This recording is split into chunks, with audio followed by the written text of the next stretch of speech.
My sweet and lovely viewers. তো কেমন আছো তোমরা সবাই? আশা করি প্রত্যেকে অনেক অনেক ভালো আছো।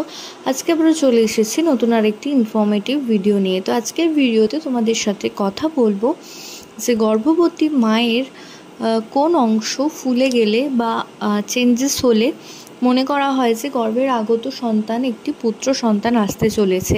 তো সেই বিষয়ে আজকের আলোচনায় পাশে থাকতে অবশ্যই চ্যানেলটি সাবস্ক্রাইব করে রাখতে হবে এবং পাশে থাকা যে বেল আইকন রয়েছে সেটাও কিন্তু প্রেস করে রাখতে হবে।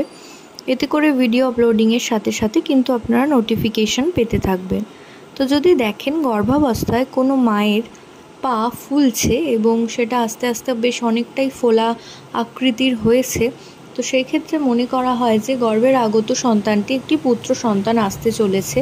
অন্যথায় যদি দেখেন যে গর্ভবতী মায়ের পায়ে কোনো রকম চেঞ্জেস নেই এবং পায়ের নিচের অংশ অর্থাৎ পায়ের পাতা ফোলেনি, নর্মালি রয়েছে, তো তখন মনে করা হয় যে গর্ভের আগত সন্তানটি একটি ফুটফুটে কন্যা সন্তান আসতে চলেছে।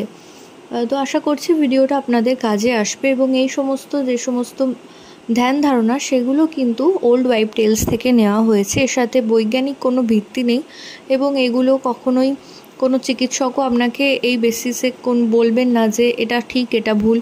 তো এগুলো পুরনো দিনের গুরুজন এবং ওল্ড ওয়াইফ টেলস থেকেই সমস্ত ধারণা তৈরি হয়েছে। তো আশা করছি ভিডিওটা কিছুটা হলেও আপনাদের কাজে আসবে। প্রত্যেকে ভালো থাকুন, সুস্থ থাকুন এই কামনা করে ভিডিও এখানেই শেষ করছি। নমস্কার।